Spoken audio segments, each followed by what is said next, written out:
Community Kitchen Program of Calgary last year put $1.7 million back into food savings for needy Calgarians within our city. But I want to tell you most of all about a story of a little boy by the name of Jason. Jason and his brother came to one of our summer feeding programs. And we had all the food laid out, and the two of them came in.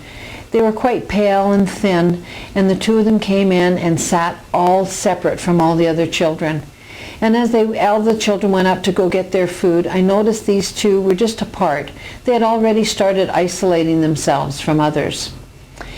And with that, they took their lunch and they sat down and they started to eat. Well, little Jason had food all over his face, all down the front of them, all on the table in front of him.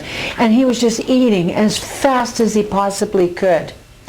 And one of the guest speakers that day came and nudged me and said, "Look at that little boy eating."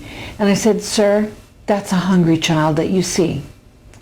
And then I realized that I looked over and I saw little Jason get up and head over to the table where we had seconds. And as he walked around, he didn't want anybody to see him. So he was kind of looking, and then his little hand went out and he grabbed and he went to hide it. And I walked over to him and I said, "Son, you don't have to do that. There is plenty here. Because all you have to do is say, 'May I have seconds?'" And he said, "Well, can I, lady?" And I said, "Absolutely.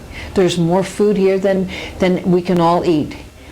Well, he started eating, and he did it in the same manner, just absolutely gorging himself. You know, it wasn't long after, and most of the children had finished, and he came up and he tugged on my sleeve again, and he said, "Hey, lady, you said if I asked that I could have more." And I said, "Son, how could you possibly eat 3? I couldn't eat that much."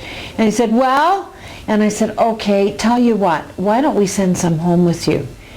And he looked at his older brother, and I realized fear was on his face. I didn't understand why, but I knew it was there. And he begged his brother, "Please, please." And finally the older brother said yes. And you know, we packed up the best we could. We went around and got bags and put some food in it and sent it home. But before he left, he opened the bag and he looked in. And with great big wide eyes, he looked up at me with tears streaming down his cheeks. And he said, "Wow, we can all eat tonight, even Mommy." You know, we don't know where hunger is in our city. It's behind closed doors. It's your neighbor maybe, but it is in your neighborhood.